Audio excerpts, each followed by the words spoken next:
Mire, hay un libro que se llama, tiene como tema El poder sobre la fuerza.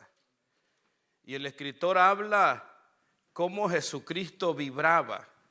El escritor de ese libro dice que cada átomo de Jesús, que cada célula de Jesús vibraba vida, energía y vitalidad. Por eso al Señor lo seguían multitudes. Diga conmigo, multitudes seguían a Cristo. ¿Y por qué lo seguía? Porque el Señor era una persona alegre, feliz, llena de vida, llena de fe, llena de esperanza, llena de sonrisa. Y por eso el Señor era saludable, un hombre fuerte, ¿sí o no? ¿Cuántos dicen amén? Entonces yo necesito entender que estamos aquí, pero estamos aquí para recibir una palabra de Dios. Es cierto que venimos a la iglesia y hay un protocolo y hay que portarse bien, pero hay que soltar nuestra mejor sonrisa. Sonríele al que está a su lado, dígale, te ves hermoso, te ves guapo y te ves bello. ¿Cuántos dicen amén? Entonces, si usted mira un poco ahí raro el que está a su lado, hágale una sonrisa ahí, colgate, porque no vale la pena ahí estar todo. Dígale al que está a su lado, hay que estar lleno de vida.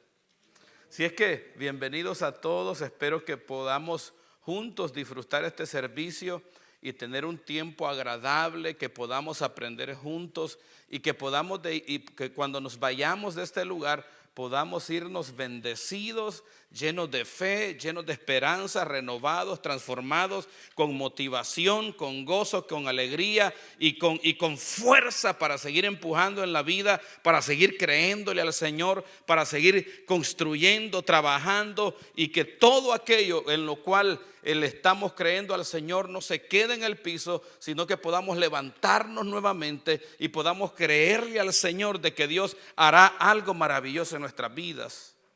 ¿Cuántos dicen amén?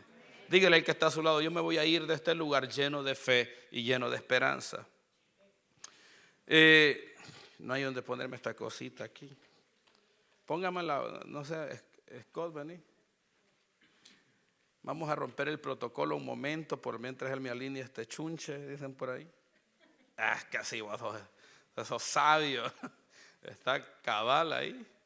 Si es que le damos un aplauso a todos los que están por primera vez con nosotros. Veo una familia aquí, démosle un aplauso, sean bienvenidos y esperamos que esta sea una de las muchísimas veces que ustedes van a estar aquí. Para nosotros es un privilegio y una honra poderlos recibir en casa, y a los que están con nosotros segunda, tercera vez, un aplauso fuerte también. Porque nuestra razón de ser son ustedes, y sin ustedes la iglesia no es nada. Si es que dígale al que está a su lado, no rechaces el milagro. Y dígale, no rechaces la palabra, porque en la palabra de Dios está el milagro. Sin duda que Dios a cada uno de nosotros nos sacó de la locura y nos trajo a la cordura. Hoy podemos ser congruentes y podemos ser íntegros. Cuando estábamos en el mundo vivíamos una vida de locura, ¿o no? Cuando estábamos en el mundo mirábamos las cosas de Dios como una locura, pero ahora vemos la vida de Dios como congruencia y vemos la vida del mundo como locura. ¿Sí me doy a entender? ¿Cuántos dicen amén? Dígale al que está a su lado, la mejor decisión que usted puede tomar es por Cristo, porque su vida tomará un rumbo diferente. Entonces, cuando yo estaba en el mundo, mira, yo criticaba a los pastores, criticaba a la iglesia, criticaba a los hermanitos, pero ya cuando vine a Cristo y el Señor iluminó mi mente, me di cuenta que estaba cometiendo un error y que la mejor decisión que yo había tomado era la vida de Cristo en mi vida. Si es que, dígale que está a su lado, usted y yo necesitamos la vida de Dios. Dígale que está a su lado, usted y yo necesitamos la vida de Dios. Diga conmigo, usted y yo necesitamos la vida de Dios. Vamos, ayúdame, diga conmigo, la vida de Dios en mi vida. Mire, el mundo ve la vida de Dios como una locura. El mundo ve la predicación de la palabra como una locura. El apóstol Pablo dijo, ven la palabra como una locura, pero para mí me es cordura. Este tiempo para mí es vida de Dios. Cuando yo me congruego, es vida de Dios. El congregarse me da vida. La palabra dice, no dejando de congregarnos. Diga conmigo, no hay que dejar de congregarse. Pero el apóstol Pablo lo dice en el contexto de que, dice él, teniendo libertad. Oiga bien cómo el apóstol Pablo ve el momento de congregarse a la iglesia. Dice, hoy tenemos libertad a través de Cristo de entrar al lugar santísimo. Diga conmigo, el lugar santísimo. Dice que a través del sacrificio de Cristo y a través de la sangre del Cordero, hoy podemos entrar al lugar santo. Y el lugar santo es la casa de Dios. Dígale al que está a su lado, bueno congregarse. Salmo 100 dice, entrar por sus puertas con acción de gracias, por sus atrios con alabanza. Alabad, bendecí su nombre, porque Jehová es bueno y grande su misericordia. Él nos hizo y no a nosotros mismos. ¿Cuántos dicen amén? Entonces, amén porque estamos en la casa del Señor. Amén porque podemos glorificar a Dios. Amén porque podemos exaltar al Todopoderoso. Jesucristo, cuando nos enseñó a orar, el Señor dijo, cuando ustedes oren, digan, Padre, ¿cómo dice Padre qué? Padre nuestro que estás ¿a dónde? Santificado ¿qué? Entonces, lo que nosotros venimos a hacer acá es adorar a nuestro Rey, a nuestro Cristo, a nuestro Salvador, al que dio la vida por cada uno de nosotros en la cruz del Calvario. Es Cristo Jesús la esperanza de gloria. Estamos aquí y estamos bendecidos por Cristo. Es Él la razón de nuestro existir. Es Él la razón por la cual estamos aquí, para recibir su palabra, y lo celebramos a Él. Entonces dígale al que está a su lado, usted no está desperdiciando su tiempo. Dígale, no hay mejor decisión la que tú pudiste haber tomado. Porque usted está en la casa del Señor. La palabra del Señor dice, no, diga conmigo, no dejando de congregarnos. Y esto que nosotros lo hacemos una vez a la semana. La iglesia del libro de Hechos, capítulo 2, la iglesia del libro de Hechos, capítulo 1, todo hasta el último capítulo del libro de Hechos, dice que la iglesia primitiva, Hechos capítulo 2, versículo 42, diga conmigo, se congregaba todos los días. Diga conmigo, todos los días. Dice, en el templo y partiendo el pan en las casas, tenía todas las cosas en común, y cada día el Señor añadía a la iglesia a lo que habían de ser salvos. Entonces, si no nos hemos congregado todos los días y usted viene 2 horas, no me esté ahí todo tristón. No me esté ahí con toda carita de limonada. No vaya a estar ahí así todo. No, despiértelo con una cachetada. Dígale, prepárate para recibir la palabra de Dios. Dele un aplauso al Señor, pues. Venimos a la casa de Dios porque necesitamos vida de Dios en nuestras vidas. Vida de Dios es congregarse. Vida de Dios es oración. ¿Sabe qué dice el libro de Salmos capítulo 139? Dice que el Señor habita, diga conmigo, Él habita en las alabanzas de su pueblo. El Señor no habita donde la oración del llanero solitario. ¿Lo ha escuchado usted? El llanero solitario, cuando usted lo evangeliza, le dice, mira, vamos, te invito a la iglesia, hay que buscar del Señor. Y el llanero solitario dice, no, yo en el basement, yo en mi cuarto ahí, yo solito abro la Biblia, yo leo y yo oro a Dios y le pido al Señor. Y suenan muy espirituales, por cierto. Y te citan textos de la palabra. Mas sin embargo, Jesucristo le dijo a Pedro, Pedro, y yo te digo que tú eres Pedro, pero sobre esta roca estableceré mi iglesia. Diga conmigo, mi iglesia. Y las puertas del Hades no prevalecerán contra la iglesia. Oiga bien, ni el mismo infierno puede pararse enfrente de la iglesia de Cristo. Cuando usted se congrega, hay demonios que huyen, hay enfermedades que se van. Cuando usted se congrega, hay un milagro que el Señor va a hacer en su vida. Cuando usted viene a la casa de Dios, Dios va a hacer algo poderosísimo que tal vez usted no lo está viendo, pero Dios lo está haciendo. Porque la palabra dice que en lo oculto Dios obra y hace milagros.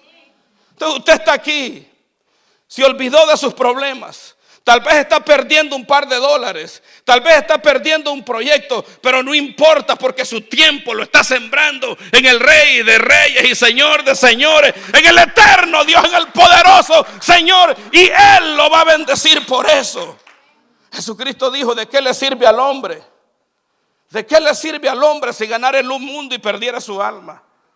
Nada podrá hacer para recuperar su alma.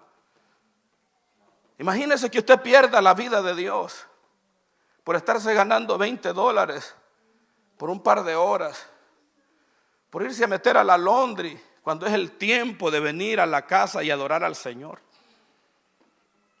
Será más importante la laundry que adorar al Señor y venir como familia, todos juntos, y adorar al Rey de Reyes. No puede poner usted al Señor abajo de la laundry, ni abajo de las ocupaciones que tiene que hacer.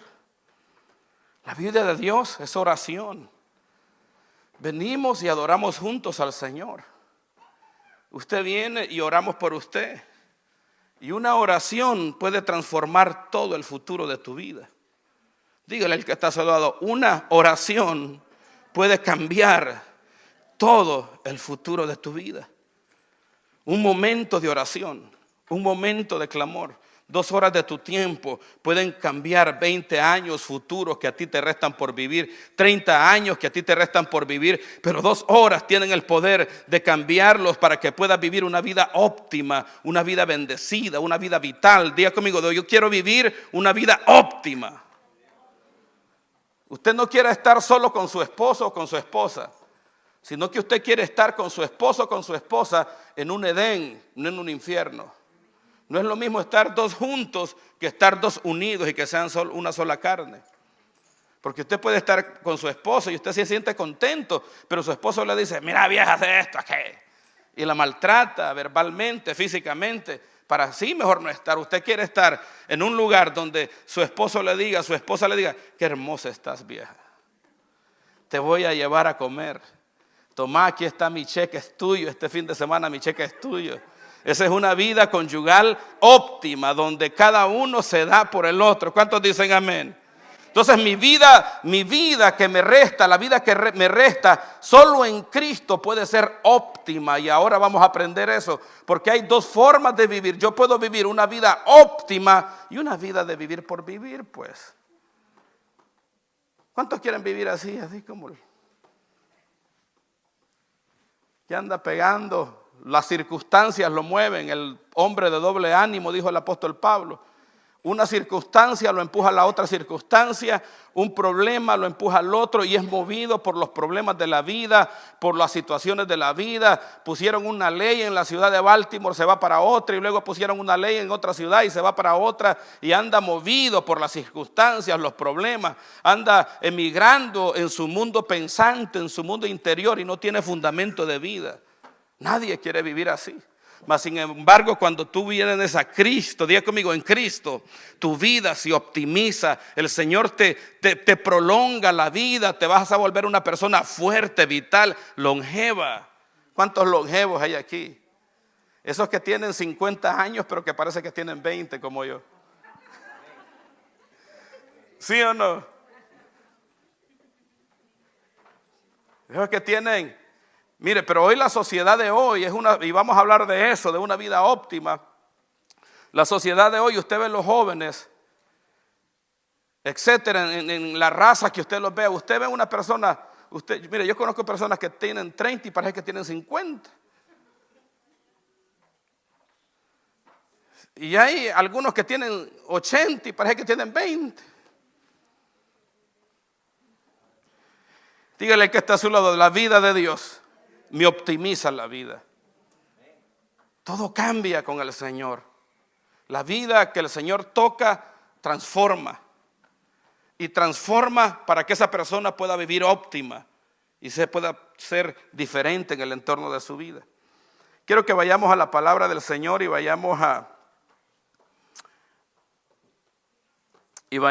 a Lucas capítulo 8. También lo puede leer en Marcos capítulo 5, Lucas capítulo 8,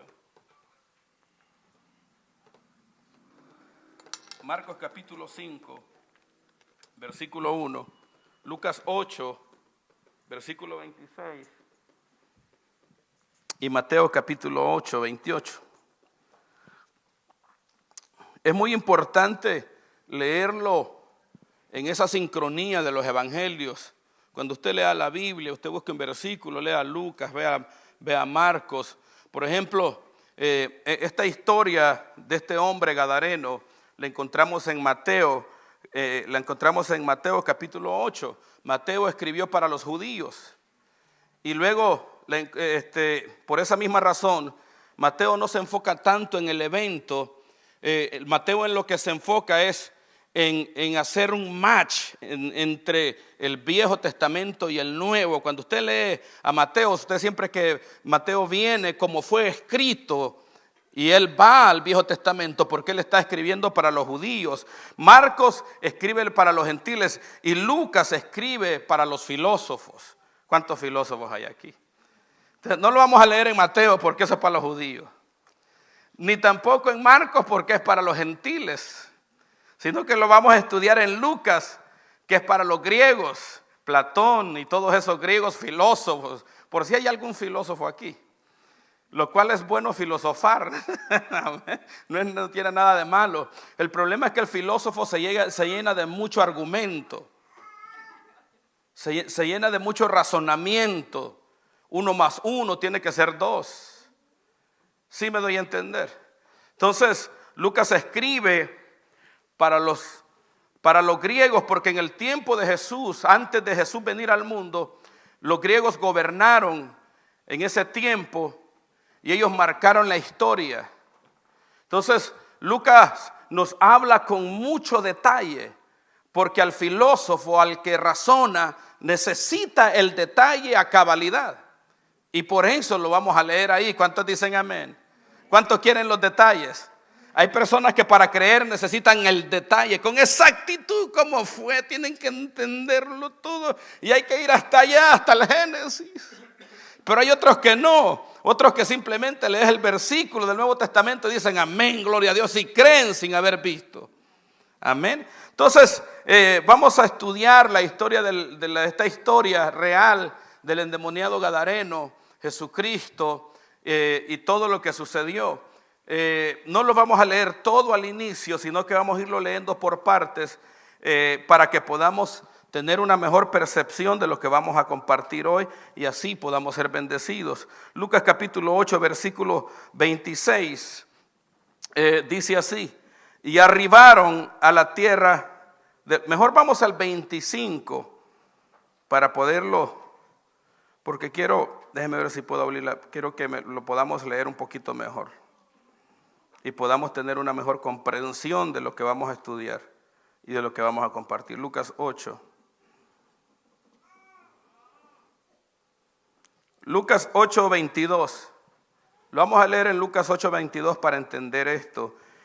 Al 27 dice así: aconteció un día que entró en una barca con sus discípulos y les dijo: pasemos al otro lado del lago, hablando del Jordán.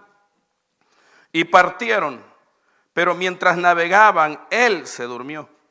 Y se desencadenó una tempestad de viento en el lago, y se anegaban y peligraban. Y vinieron a él y le despertaron, diciéndole: maestro, maestro, ¿por qué maestro, que perecemos? Despertando él, reprendió al viento, las olas, y cesaron, y se hizo bonanza, y les dijo, ¿dónde está vuestra fe? Y atemorizados se maravillaban y se decían unos a otros: ¿quién es este que aún los vientos y a las aguas manda y le obedecen? Versículo 26, aquí entramos. Y arribaron a la tierra de los Gadarenos, que está en la ribera opuesta a Galilea.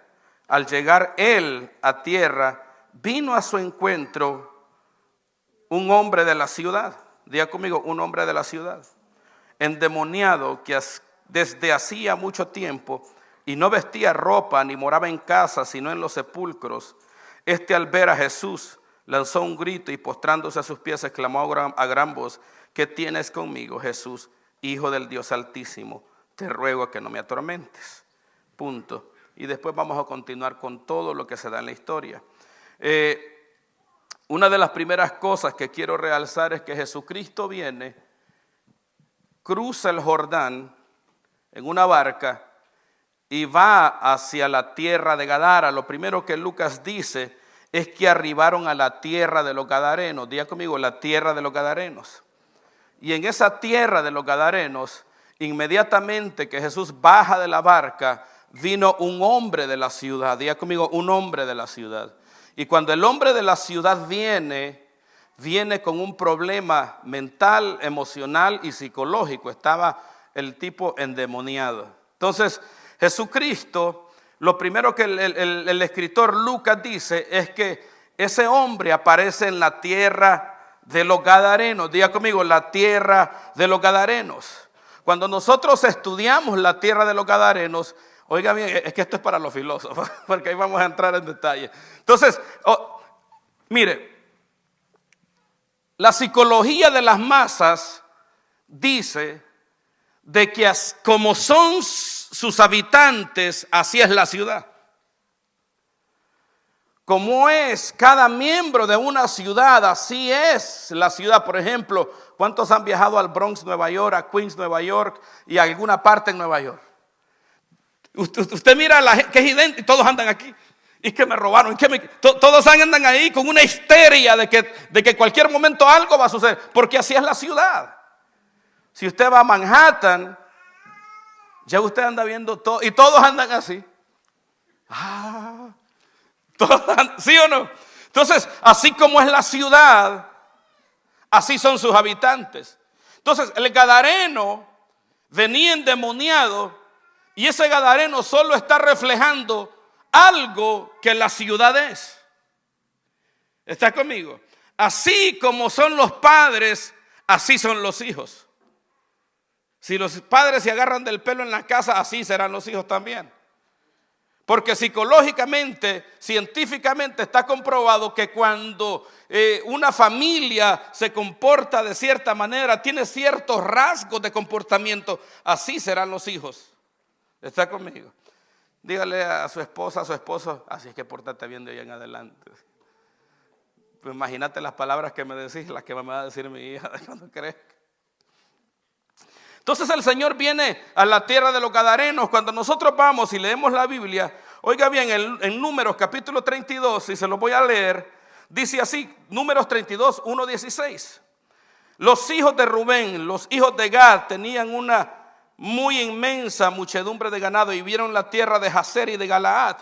Quiero detenerme ahí. Diga conmigo, la tierra de los Gadarenos. La tierra de los Gadarenos no era nada más que esta tierra que Números dice, la tierra de Jazer y la tierra de Galaad. En esa tierra vivían unos reyes, pero cuando Moisés rescata al pueblo de Dios de Egipto, lo trae por el desierto, Moisés lucha contra esos reyes, conquista esa tierra antes de cruzar al Jordán. ¿Está conmigo? Por eso es que cuando Jesucristo viene a Gadara, el Señor está de este lado de la ciudad. No sé exactamente, creo que el Señor estaba en Jericó, o estaba en Capernaum, o estaba en Jerusalén. El Señor cruza el Jordán y va a la tierra de los Gadarenos. Algo que sucede es que estas tribus no quisieron cruzar el Jordán con Moisés ni Josué.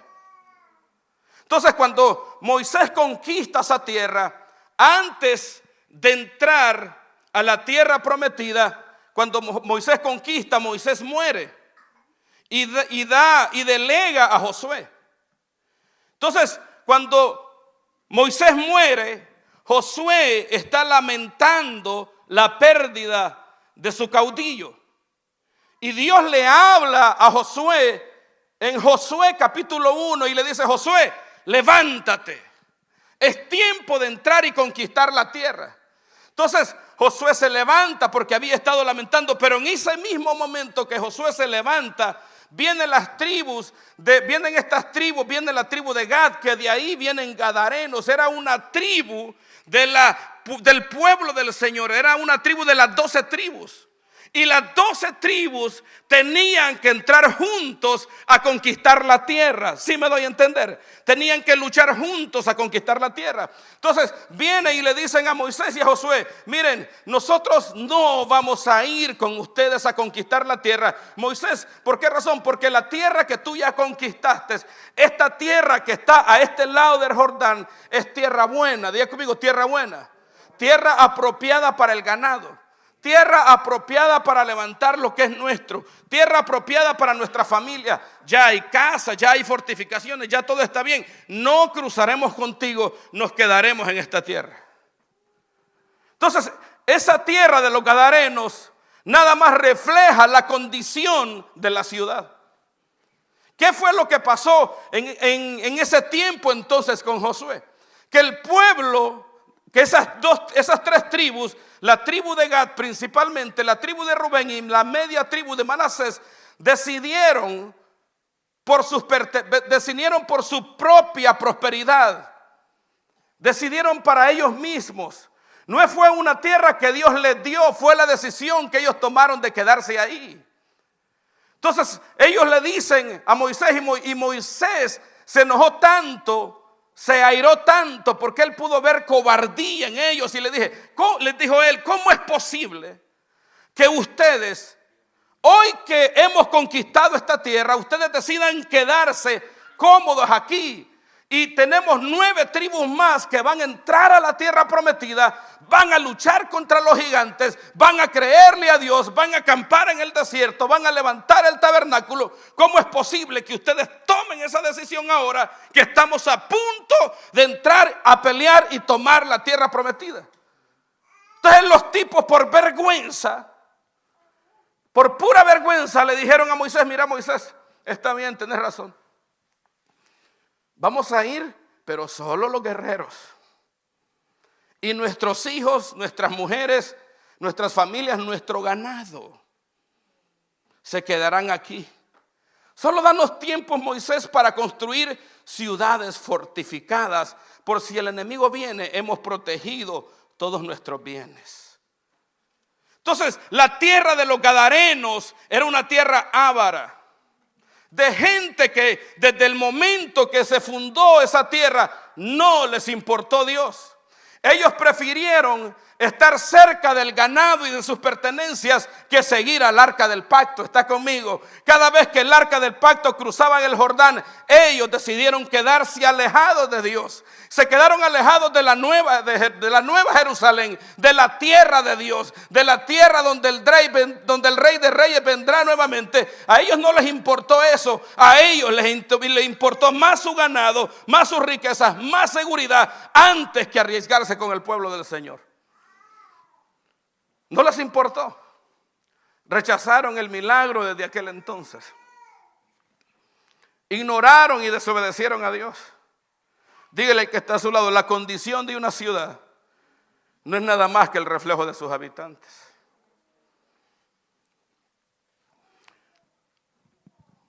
Entonces, se quedan. Moisés entra. Y la primera batalla que Josué es en Jericó. ¿Sí o no? ¿Se recuerdan? Que el pueblo empieza y da 7 vueltas. El pueblo estaba peleando en oración, en clamor, en palabra, obedeciendo al Señor. Pero mientras aquellas tribus estaban ahí tranquilas, relajadas, comiendo tacos, cuidando sus ovejas, cuidando su ganado, cuidando sus cultivos, cuidando las cositas que ellos tenían, cuidando su trabajo, cuidando todas las bendiciones que el Señor les había dado. Tenemos que tener cuidado ahí. No podemos ver lo que Dios nos ha dado, donde Dios nos ha puesto, como una riqueza final, sino como un inicio de lo que Dios va a hacer en nuestras vidas. Dígale al que está a su lado, no veas lo que tienes. ¿Sí o no? Si no ve a donde Dios te puede llevar. Entonces, esta tribu se desconectaron de la visión de Dios. Cuando ellos le dijeron, nos quedamos, prácticamente le dijeron a Dios, no queremos nada de ti. No queremos ver milagros, no queremos ver maravillas, no queremos ver la presencia que descienda más en el desierto. Aquí estamos bien. Por eso, cuando el Señor viene por los que se habían perdido, porque se habían perdido y por eso era la condición y la situación de vida que tenían. Entonces, la Biblia dice que Jesucristo vino por lo que se había perdido. Dígale que está a su lado, Jesucristo vino por cada uno de nosotros.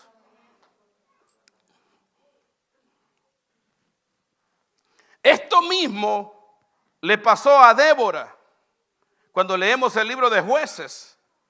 Hay algo impresionante. Hay un pueblo, en este pueblo de Débora y Sísara, que no acompañaron a Débora con Barak, que no acompañaron a Débora, no los acompañaron a la guerra contra Sísara. Y lo que la palabra dice en Jueces 5:23 dice: maldice a Meroz. Ese pueblo no acompañó a Débora ni a Barak a la guerra en contra de Sísara, un general de un ejército que tenía más de 9,000 carros cerrados, y le dice: maldice a Meroz, dijo el ángel del Señor, maldice a sus habitantes con dureza, porque no vinieron en ayuda del Señor y de sus valientes. Oiga bien.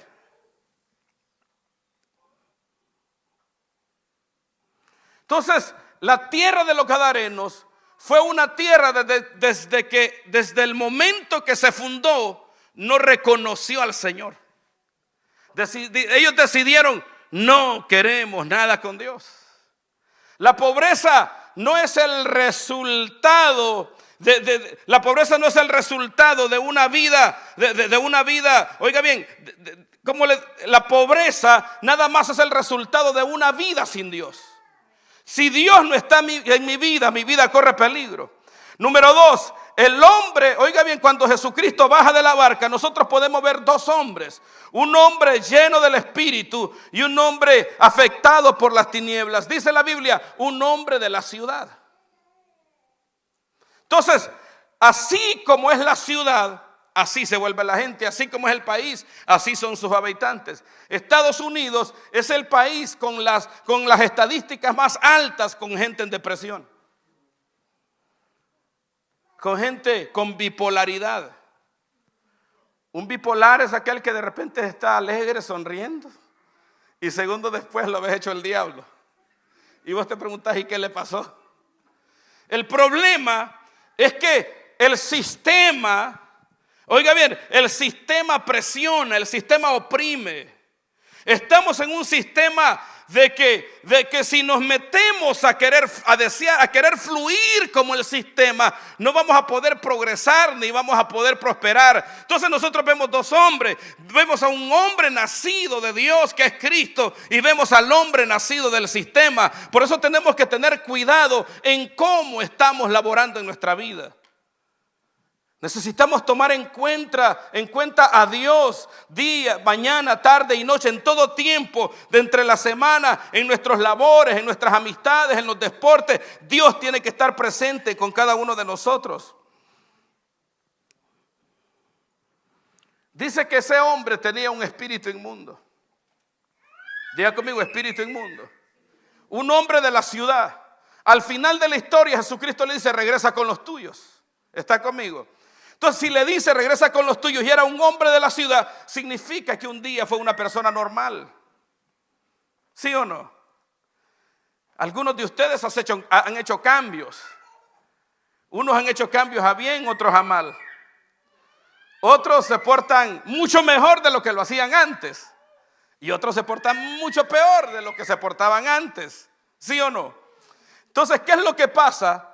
Mire, las situaciones de la vida, el estrés, el trabajo, el cansancio, la presión, el engaño, la mentira, las trampas, toda situación te va a generar una carga espiritual que después te puede causar un sentimiento de frustración. Todo lo que usted hace, por ejemplo, ¿cuántos trabajaron toda esta semana? Usted recibe un cheque y a usted le tocó pagar la renta y a usted le tocó pagar esto y al final de cuentas todo lo que recibió se le fue. Hay un sentimiento de frustración que viene sobre tu vida. Y tú dices: en balde tanto que trabajo. ¡Qué barbaridad! Tanto que me esfuerzo y no llego a ahorrar ni un 5. Tan bueno que soy y no me lo agradecen. Entonces todo eso trae un sentimiento de dolor y de tristeza. Cuando vos te esforzaste, trabajaste, y no lográs nada, sino que te sucede como la Biblia dice, como por saco roto. ¿Sí o no? como por saco roto, y estamos ahí como el ratoncito en la tómbola, corriendo, corriendo, y no vamos a ningún lugar por más que trabajemos, porque la prosperidad de la vida no se trata de lo que tú puedes hacer en tus músculos, sino se trata de lo que Dios pueda hacer en tu vida.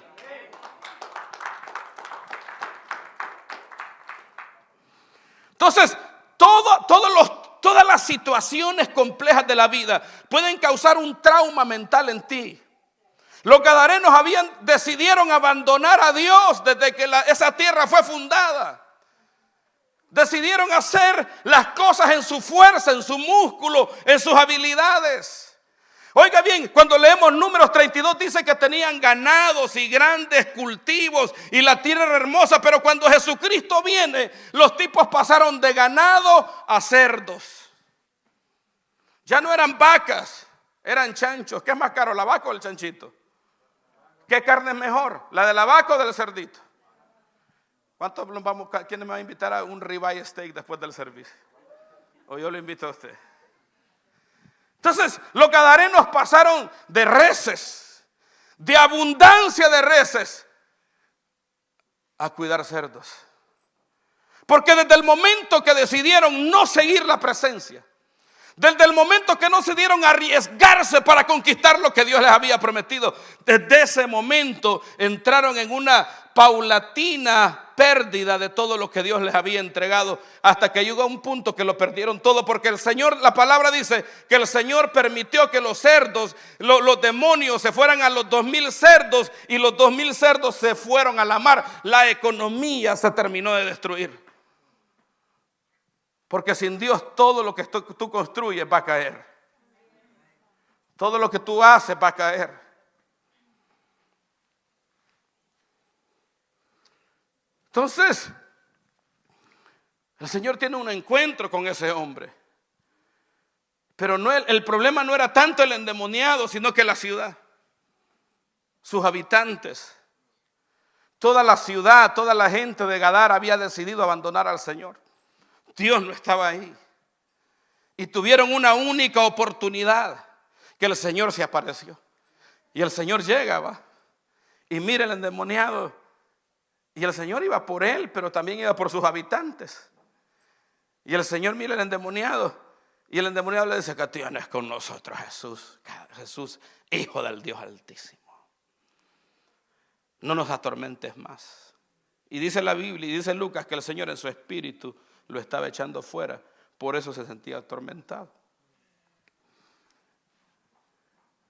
Entonces, el Señor, dice la palabra, que le da permiso a los cerdos, a los demonios, que se metan en los 2000 cerdos, o los 3000, no sé cuántos habían ahí. Y todos los demonios se fueron, y los cerdos se fueron a la mar, todos, absolutamente todos. Y dice la Biblia que aquellos que cuidaban los cerdos tuvieron miedo, tuvieron temor. Y dice que salieron huyendo.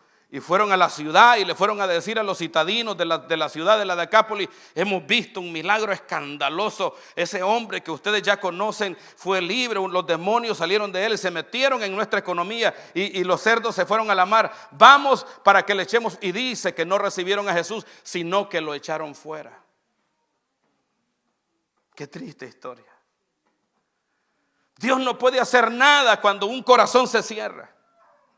Dios no puede ayudarte cuando tú no le crees. Dios no puede hacer, porque Él es un caballero. Si tú lo invitas, Él se acerca a ti y te llena de su presencia y te trae la luz de la vida y tu vida cambia. Pero si tú lo rechazas, no podrás hacer absolutamente nada. Jesucristo, el endemoniado gadareno, los habitantes de la ciudad. Me imagino que los habitantes de la ciudad decían: este tipo ya no lo aguantaba. Ya no aguantaban al gadareno, porque lo amarraban con cadenas y con grillos. Dice que dormía en los sepulcros, y no solo eso, estaba desnudo. Una degeneración paulatina. Un día estuvo bien, un día tuvo esposa, un día tuvo hijos, pero desde el momento que no tomó a Cristo como parte de su vida, desde ese momento el diablo se levantó en contra de su vida. Juan capítulo 10, versículo 10 dice la palabra: porque el enemigo no ha venido sino, diga conmigo, a robar, a matar y a destruir. Esa es una estrategia satánica que tú la vas a saber marcada en aquellas personas que no han decidido tomar a Cristo como parte de su vida. Robar, si a ti te están pasando cosas raras y estás trabajando y te están robando tu dinero, estás perdiendo dinero, se te arruina todo, cosas raras suceden en tu entorno, cosas raras como que vas a un lugar, tu carro se te arruina cada rato, accidentes de la nada, un accidente de repente y tú no entiendes, ¿cómo me pasó esto a mí? ¿Cómo me sucedió esto a mí?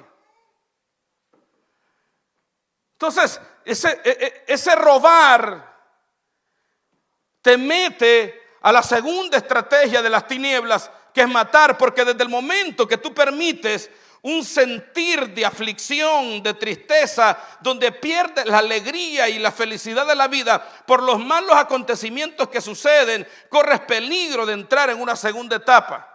La segunda etapa es aquella que cuando tú permites un sentimiento de tristeza. Por eso usted tiene que estar siempre contento y siempre alegre, siempre motivado y creyéndole la palabra del Señor, que todas las cosas, diga conmigo, todas las cosas, como dice la palabra, diga conmigo, todas las cosas, a los hijos de Dios les ayuda bien de aquellos que son llamados conforme a su propósito. Diga conmigo, todas las cosas me ayudan a bien. Las pérdidas te tienen que ayudar a bien. Las situaciones difíciles te tienen que ayudar a bien. No se entristezca por los problemas que te tenga. No se entristezca por las pérdidas que tenga. Usted no va a pasar en un nivel de degeneración, en un nivel de bendición. Entonces, cuando yo permito tristeza por una pérdida que tuve, ese sentimiento suelta una onda magnética que activa las tinieblas en contra de mi vida. Porque tristeza es pecado. Tristeza es una aberración del alma. Desánimo. ¿Y por qué andas así? Ay, es que ando desanimado. ¿Pero de dónde? ¿Qué te pasó? Nada. Solo es que me siento desanimado y desanimado.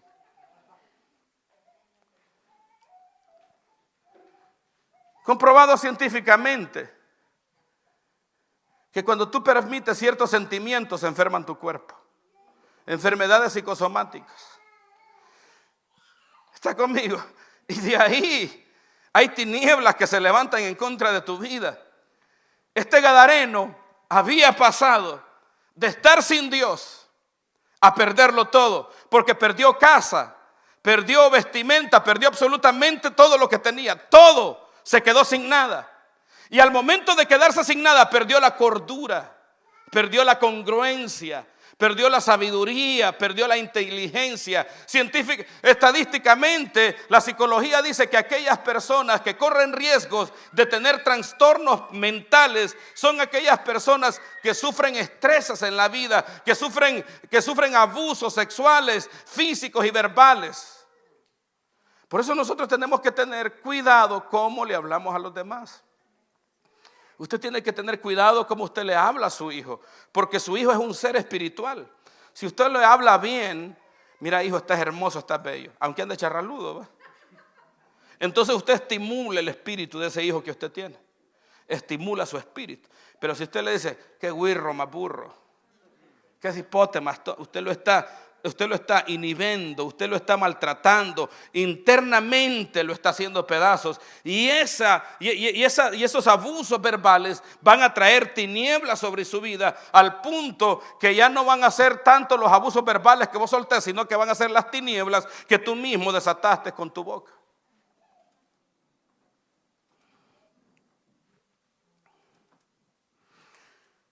Estrategias de las tinieblas.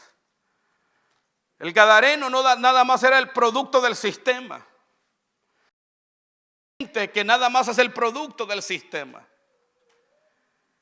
las cuentas que pagar, las responsabilidades, los biles, esto, lo otro, aquí, por allá, el domingo la ropa, esto y la iglesia aquí. Todo esto genera una carga psicológica sobre tu vida con la cual usted necesita aprender a lidiar. Y la mejor manera de lidiar con las cargas psicológicas de la vida es a través de Cristo, Señor nuestro. Es descansar en Él, aunque hayan problemas, aunque hayan compromisos, aunque hayan situaciones difíciles. Yo voy a confiar en el Señor porque Él sustenta mi vida. Voy a prosperar porque a Él lo tengo en mi vida. Usted no va a prosperar por el músculo que tiene. Usted va a prosperar por cuánto le cree a Cristo. Porque Él es el que multiplica del 30 al 60 y al 100 por uno. Él es el que te va a prosperar. Él es el que te va a bendecir. Él es el que te va a sacar adelante. Es el Señor. Entonces el Señor llega a Gadara. Hace un milagro poderosísimo. El Señor hizo un milagro escandaloso, nunca antes visto. Un milagro que tú lo hubieras visto. Imagínate ver 2,000 cerdos. Y más si estaban bien gorditos y de esos que son enojados. Y el ruido que hacen esos cerdos. Los cerdos hacen un ruido que te dejan sordo.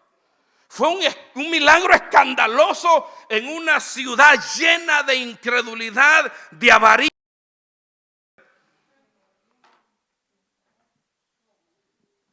Los lugares donde los milagros más escandalosos del Señor suceden donde hay mayor incredulidad.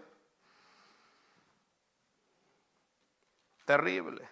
Dígale al que está a su lado, el milagro que el Señor va a hacer en tu vida va a ser escandaloso. Para quebrarte la incredulidad. Dígale, prepárese.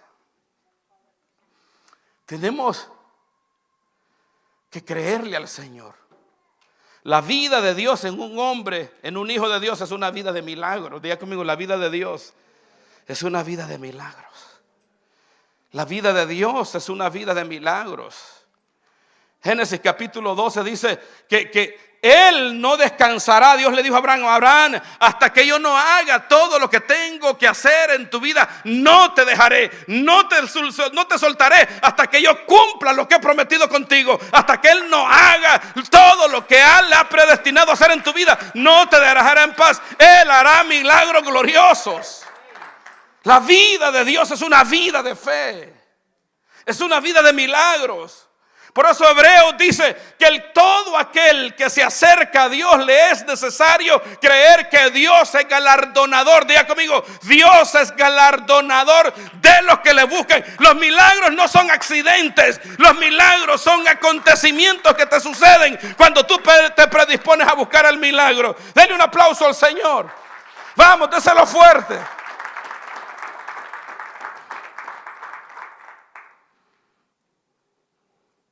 Tenían su morada en los sepulcros. Diga conmigo, sepulcros. Sepulcros representan esas mentes negativas. Sepulcros representan esas mentes que ya no creen en nada ni en nadie porque todo el mundo los hizo pedazos. Todos tuvieron malas experiencias en el pasado y creen y piensan que en el futuro será igual. Sepulcro es un lugar de confusión, que no sabes a dónde estás ni sabes hacia dónde vas.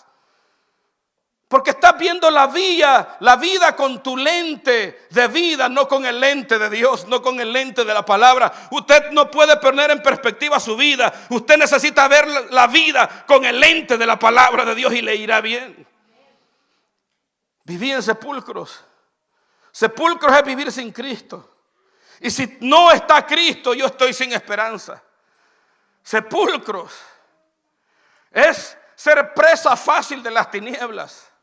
Pero cuando yo le digo sí al Señor, mi vida cambia y pasa de una vida de tinieblas a la luz del Hijo de Dios. Sepulcros es una vida de dolor, de tristeza. Ya tu casa no es un Edén. Tu casa se convirtió en un lugar de muerte. Venís a tu casa y lo primero que te da sueño para dormir y te acostás a dormir y solo te levantás para ir a trabajar. Sepulcro, muriendo en casa. Cuando usted llegue a casa, diga, esta es mi casa. Mis hijos no estorban ni molestan. sino que mis hijos me agregan alegría a mi hogar. Sepulcro, porque perdió su casa. Los gadarenos perdieron todas aquellas riquezas que Dios les había dado en la conquista, en el camino hacia la conquista de la tierra que fluye leche y miel. Lo perdieron todo, y cuando el Señor vino nada más a concretar y asegurarse de que lo perdieran todo para que clamaran al Señor. Perdieron los últimos chanchitos que tenían, los barbos.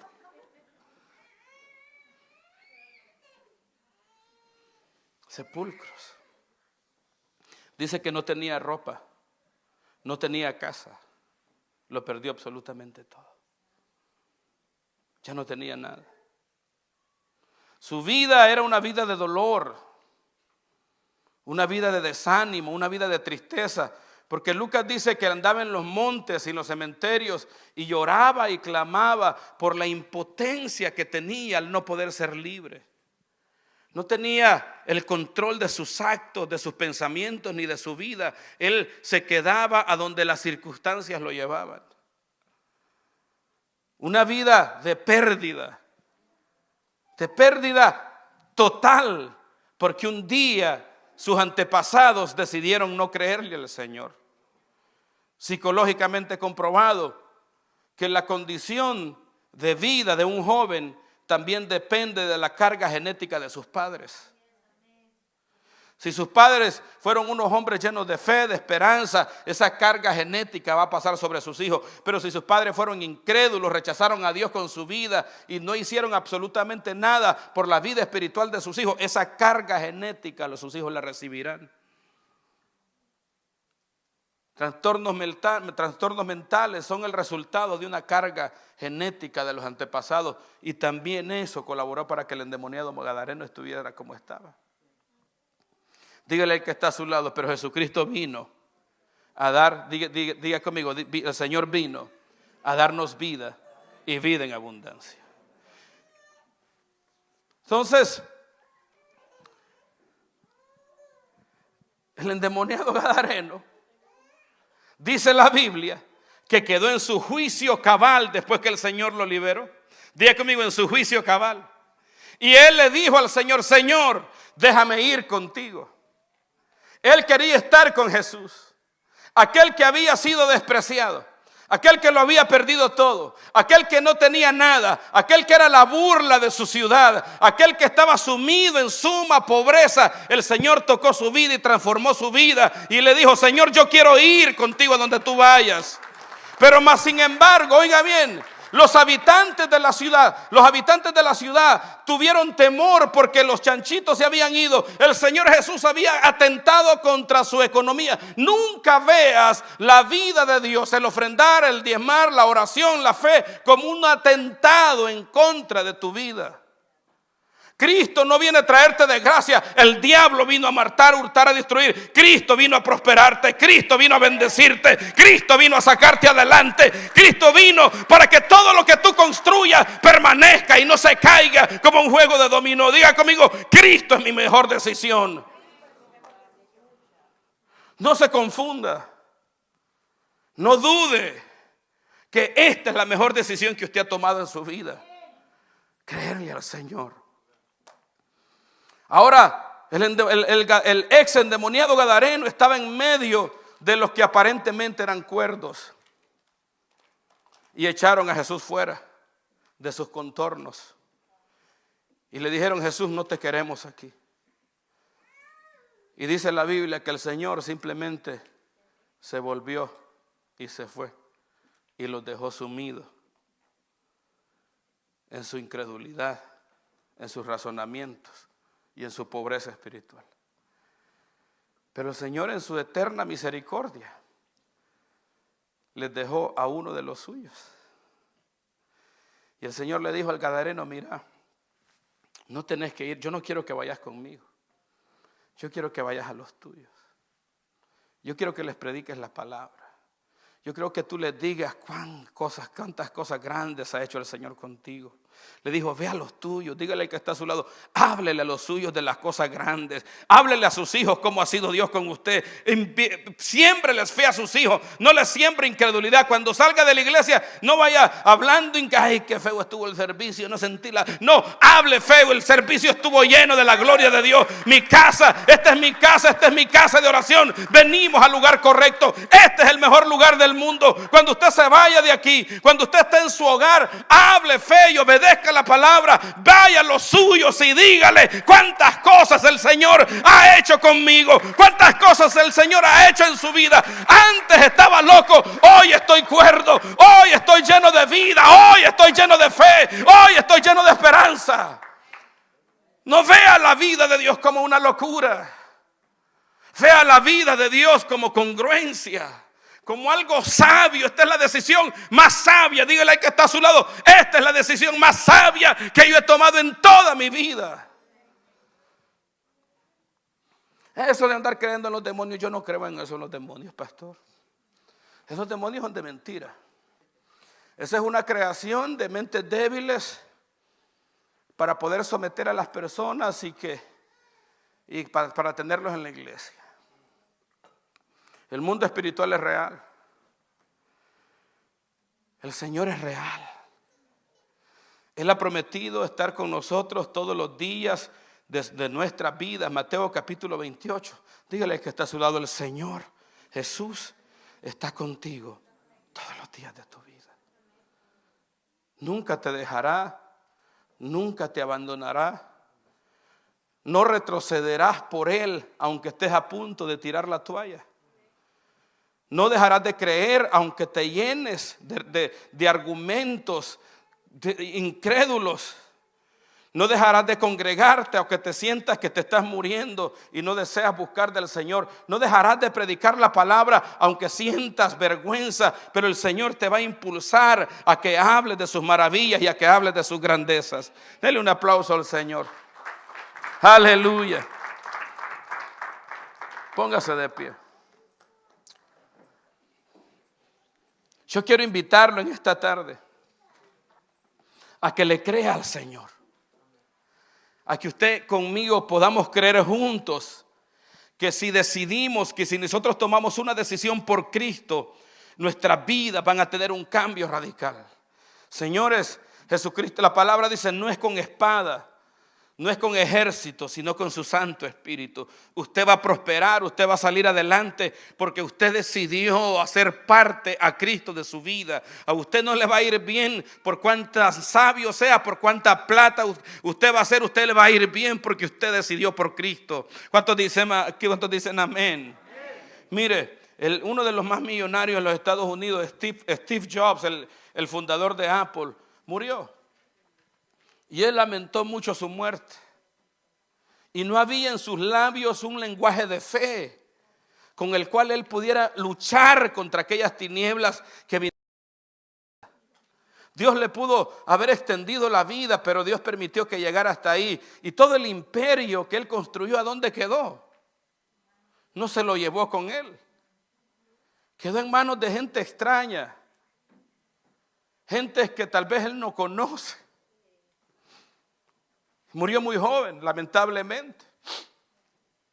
Yo hubiese querido que siguiese vivo para que nos siguiera bendiciendo y todo. Pero lamentablemente no estaba Dios ahí. Un imperio por el hombre y para el hombre en donde Dios no está. Porque todo lo que tú construyes en Dios no sirve, cae. Ahí donde está